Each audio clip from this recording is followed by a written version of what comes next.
একটা হিজুতার দর এটা হলো বরিশালে আমার বিরুদ্ধে মিছিল।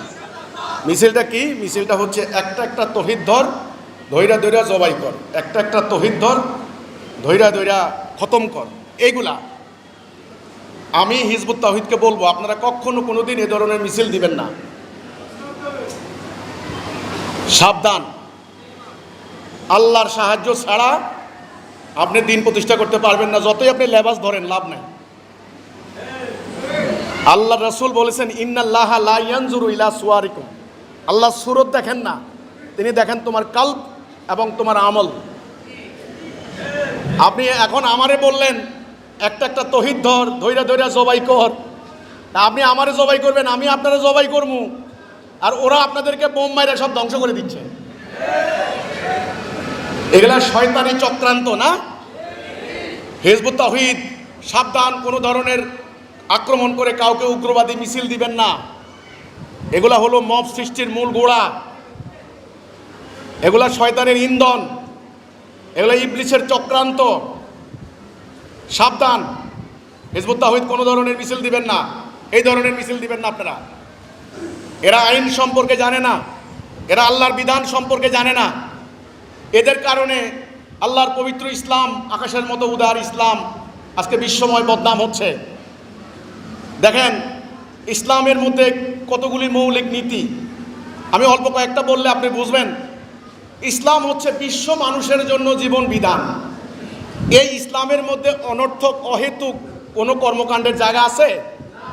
ইসলামের মধ্যে অন্ধবিশ্বাসের কোনো জায়গা আছে? ইসলামের মধ্যে অজ্ঞতা মূর্খতার কোনো জায়গা আছে? আপনি কোরআন পড়েন, কোরআনের পাতায় পাতায় আছে আল্লাহ বলছেন যে সম্পর্কে তোমার কোনো জ্ঞান নাই তুমি এর অনুসরণ করো না। আল্লাহ বলছেন তুমি দেখো, শোনো, পড়ো। কোরআনের প্রথম আয়াত ইকরা বিসমি রাব্বিকাল্লাযী খালাক, পড়ুন আপনার প্রভুর নামে। কাজে কোরআন পড়তে বলেছে, দেখতে বলেছে, শুনতে বলেছে। এখানে অজ্ঞ মূর্খের কোনো জায়গা আছে? দেখেন ইসলামে কৃপণ মানুষের কোনো জায়গা আছে? আল্লাহ বলছেন দান করো, যদি দান না করো আমি তোমাকে বাদ দিয়ে দেব। ইসলামে অলস অকর্মণ্য অন্যের ঘাড়ে বসে খাওয়ার কোনো জায়গা আছে?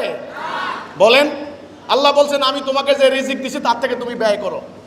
আল্লাহ বলছেন তুমি আল্লাহর রাস্তায় সংগ্রাম করো, জিহাদ করো। ইয়া আইয়ুহান নবী হারিদিল মুমিনিনা আলাল কিতাল, হে নবী কিতালে উদ্বুদ্ধ করেন। নবীকে আল্লাহ বলছেন কিতাল, যুদ্ধ। যুদ্ধের একটা নীতি আছে। যুদ্ধের প্রথম নীতি হলো যার বিরুদ্ধে যুদ্ধ করবেন তাকে আপনি ইমানের দাওয়াত দিবেন আগে। এই তোমরা ইমান আনো, তোমরা আমার ভাই। যদি ইমান না আনো তাহলে ক্ষমতা ছাড়ো।